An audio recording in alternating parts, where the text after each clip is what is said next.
So let's talk about the top story today that I'm going to bring you from the south of India. You know, every good thing sometimes gets into a bad thing, but that doesn't mean that is the end of it all. Yes, Karnataka had a fabulous victory and the only win, mind you, ladies and gents, in South India. But the sheen is kind of wearing off swiftly and surely due to constant bickering between Siddaramaiah, who is the Chief Minister, and D.K. Shivakumar, who is the Deputy Chief Minister. It's very clear that there are two camps. Now, the latest man in focus is senior MLA B.R. Patil, and who had allegedly, guess what, threatened to resign during the recent Congress Legislative Party meeting, which is a CLP meeting, citing a very important phrase, which is very important to all of us: self-respect. There was much drama which unfolded with Patil actually walking out of the meeting, and then apparently he was coaxed back into it to say, "Sir, please sir, come back sir." It all started when a letter allegedly signed by 30 legislators was sent to Chief Minister Siddaramaiah, claiming that district in charge ministers were not paying heed to their requests and their funds allocated for their respective constituencies were not being released. Now, in another shocking claim, the letter mentioned unidentified third parties approaching the MLAs asking for commissions to facilitate the release of funds. Please understand that the word commission is like a red rag to a bull, because remember what happened with the 40% commission allegation of the Congress against the erstwhile BJP government. So, in this wonderful ambience, which is absolutely new, with my coffee mug in my hand, considering I am a South Indian, so it is always coffee over tea, let me now welcome the other guests to the room. Lieutenant Commander retired Gokul Chandra, who is a Congress leader, is joining us. Bansy Kalappa, political editor, the New Indian Express, is joining us from Bengaluru, and Dr. Basavaraj Itnal, who is a senior journalist, is also joining us, and also my colleague Bhaskar Hegde, who is editor TV9 Kannada, has joined us. So, all of you gentlemen, you know, your coffees, I hope it's hot and brewing. This is a new studio, it's a new day. Imagine, first day, first show, all of you. So, I'm so happy to see all of you. Sudha, best of luck. It looks very nice, the studio interiors. Thank you, Bhaskar. You being my colleague will always be loyal to me, but I would request the others also. Dr. Itnal, Gokul, you are a friend, and Bansy, you are also a friend. You know, I think we need all your wishes, and we need nice, good debates, not fighting, shouting, wagging finger and all that. Not allowed when we are all South Indians and, you know, gotten together here. So, let me begin with Bansy. Bansy, is there its clear indication the dissent within Karnataka and both the government and the party is something which is there out in the open, whether it is big or small, time will tell, Bansy, but don't you think it is very much there? See, if you look at the legislators, the identities of the legislators, then you will understand why there is the scent of trouble brewing. Okay. B.R. Patil from Aland is a Lingayat legislator. Basavaraj Itnal. So the entire chunk of those 11 legislators, most of them are all Veerashaiva Lingayat legislators. Now, Veerashaiva Lingayat legislators normally in this number has never been in the Congress.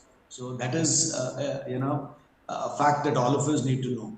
So mostly they have been with the Bharatiya Janata Party. Only recently they have, in this number they have come to the Congress. This is simply because, Congress earlier never enjoyed so much of support from the Veerashaiva Lingayat legislators. So this time they have record numbers of Veerashaiva Lingayat legislators. So this is the first sign of trouble, number one. Number two, the stand being taken by B.R. Patil that there is no need to apologize. Why should I apologize? This is the second reason why, the Congress needs to take note. Number three, someone of the stature of Siddaramaiah coming out in the open and saying that, I couldn't make time for legislators because I was busy, number one, with budget meetings for so many days, and number two, I was busy with the opposition leaders meeting in Bangalore. So he says it in a note to the media, and he also says it in the CLP. Okay. Number three. Number four, the Congress leaders in the CLP, in the hastily called Congress Legislature Party, the Congress leaders saying after the meeting, when they spoke to the media, that those who wrote letters, they apologized. I really don't know who's apologized, because they, in the beginning, the Congress statement was that, that there is, the whole thing is a fake. Right. But later on, Yeah, that's what I also. it Bansy, that's what I said, that it looks, this is very strange. First you say, oh, it's all fake, everything. Then he walks out apparently, he's brought back. After all, we are all, I have Bhaskar here, we have a very, very, good bureau in Karnataka. Then they say, no, I did not apologize, this, that and the other. So what does it show? There is a lack of leadership also, no? No. So in all this, this is the first sign of trouble, because we have seen in the past, when, let's say, when coalition government was there, whenever a group of legislators were unhappy, it meant the government came down. So this time, of course, those ominous signs are not there as yet. But, these are not things to be ignored, because Karnataka has seen, on occasions, when a group of legislators are unhappy, they can go out, they can just resign en masse, leaving the government in a lurch, or, bringing about a crisis. So all these ingredients showing that Congress needs to, take care before it is too late, because let's understand that Congress has come to power in, as a single biggest party. Yeah, that's right. Yeah, that's huge right. number. Yeah, so I think they will spoil a very good thing, Bansy, a fabulous victory, and after that, one has seen this, little kind of skirmishes which keep happening, and like we say, why spoil a good thing? Dr. Itnal, what Bansy said, they are not used to this working of the Congress. I am asking you, but if you have come from the BJP, Dr. Itnal, that's a cadre-based party. Can you imagine walking out, walking in, saying I did not apologize, writing a letter, then saying it's a fake letter, going to the media and say I will not apologize. The behavior somehow, after all, politicians are also human beings, They may think they are demigods, but they are human beings. But don't you think that their behavior itself shows that there is somewhere the leadership is not able to kind of put a lid on all these things? Because BJP, you cannot behave like this, doctor. Sudha, it has happened in BJP also. Right. For example, if you recall what Yatnal was saying against his own BJP government, the kind of allegations he was saying that if anybody can pay 2,500 crore rupees, he can be made CM. That's the kind of attack Yatnal used to do. And that party also did not know anything about him. BJP is yet to take action on anybody who was talking against Bommai government or Yediyurappa government and who were talking out of the hat during election campaign. BJP has not done it. So it is not limited only to Congress. Yes, Congress is facing a substantial kind of crisis here, in the sense that there is a conflict at a fundamental level here, in the sense that the party came to power on a huge promise of guarantees. Right. Now the Siddaramaiah himself says in CLP meeting to his legislator that please don't ask any grants to your constituency. We have to take care of guarantee schemes, which takes up a substantial portion of the budget allocations. And then there is also it is known fact that many departments employees are yet to receive salary. For last 3 months they have not received salaries, including education department. Yeah.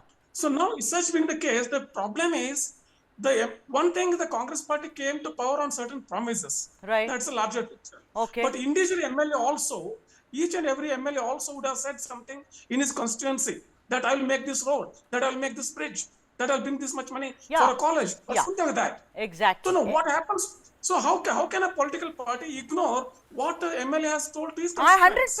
100%. After all, you are sitting there for the people. No. You're sitting there for the people only. You can't just say brush aside and say first some. That was my doctor. Let me come back to you. I'll go to Bhaskar. Bhaskar, look at it. When I say dissent in Karnataka, whether it is the party or the Congress or the government, Bhaskar, it all started when a few MLAs went to DKS and said, "Sir, we need money, sir, because we have to do developmental work." He said, "There is no money." You know, there is no money, we have to fulfill guarantees. Then Siddaramaiah says, be patient. CLP meetings called because of this letter and the little skirmishes which were brewing. The thing is, don't you think that then the B.R. Patil thing happens? So, don't you think if they had quelled it right in the beginning, see, they are speaking in folk tongue, you know. Siddaramaiah says something, DKS says something else. So, don't you think that there is no unison? They are not speaking in the same voice, Bhaskar Hegde? Sudha, I think it is not going to die down so soon. Okay. I agree with one point that Bansy said and the other point that Basavaraj said. Bansy raised a very interesting observation, made an interesting observation that all these MLAs are from one particular community. That is right. And Bansy stopped at that point. I think, see, they are targeting Priyank Kharge. Priyank Kharge is not an ordinary minister. True. First of all, he is the son of AICC President Mallikarjun Kharge. And why they are targeting Priyank Kharge is a very interesting thing. It is not because it is Lingayat versus scheduled caste. It is because it looks like there are 2 points. One is when there is no fund, then the problem happens because these MLAs have to deliver, they have to sort the local problems, and for that they need the help of officers of their choice. But unfortunately, all these ministers, they seem to have denied or refused to transfer and get the officers of their choice. That means MLA's choice to their consciences. My question is, even if they got their officers of their choice to their consciency, if there is no fund, why would they do? What would they do? Or perhaps only they can show their power as MLA, except that there is no development. This way, therefore, my point is this particular dissent or unhappiness is going to grow day by day, every passing day, number one. So coming back to that old point of Priyank Kharge, it looks like Priyank Kharge wants to emulate his father's strategy, what he did in the 90s, in the sense, after Virendra Patil, who is a Lingayat who passed away in 1991, so there was a vacuum in Kalyan, Karnataka. What Kharge did, Kharge and Dharam Singh, they totally captured in the sense, not in literal sense, they captured the political space. They did not allow any Lingayat leaders to grow. As a result, they ruled the roost for 30 years. I think because of being the son of ACC president and being made the senior minister now from Kalyan, Karnataka, I think Priyank Kharge might be eyeing to suppress the voices of Lingayat community. By doing so, he wants to emerge as a Kalyan Karnataka champion. Sure, but because he's very young. Yeah. So that is one point. I think that is the reason why he is planning to emerge as a leader, which is basically a sticking point. Yeah, and but which in the present circumstances, right, they are not going to digest his yeah, but then the thing is, sure, that you have little power, you know, powerful leaders who are trying to emerge and kind of, you know, run away with whatever little power they have. But look at the public perception, look at the perception of the opposition. Both Dr. Itnal and you have said, and even Bansy said to a great extent, all of you have said that, listen, this is not something which is there and which will go away, and therefore I will be Gokul Chandran. Gokul Chandran, fabulous victory. You know, the only one in the south of India, almost, you know, everyone went to town saying BJP Mukt South India and all that. Very good, but look at the situation today, people walking in and out of meetings. Look at what is happening in Kerala, considering you are from Kerala. Tomorrow they are all going to be, you know, in New Delhi. There is also problem brewing. Telangana, Revanth Reddy is facing several faces who want to be, I want to be Mukhyamantri. Karnataka, what is the what is this kind of speaking in a forked tongue? I think the beginning itself has been very faulty. DKS or Siddaramaiah? Siddaramaiah or DKS? Your comments, Gokul Chandra. Yeah, good evening, Sudha. And hi. Look, the studio looks very nice and thank beautiful. Coming to the topic, see, right from the day the Karnataka results were out, the media and the so-called sources were waiting that Congress will not form the government, BJP is going to form the government. And at some point, when Congress formed the government, they couldn't digest the fact that Congress has finally formed the government in Karnataka. And again, they pitted DKS versus Siddaramaiah, who is going to form the government, who is going to be the chief minister. Again, it was sorted out. And again, the media sources couldn't resist themselves from putting the government on an edge. Each and every time, the Karnataka government is pushed to an edge. The Damocles sword is being placed under their head that it should be heard them anytime. This is the simple reason what is happening in Karnataka. If and only BJP had appointed a leader of opposition in the assembly, even after the assembly session was over, we could have heard from BJP official point of view what they want.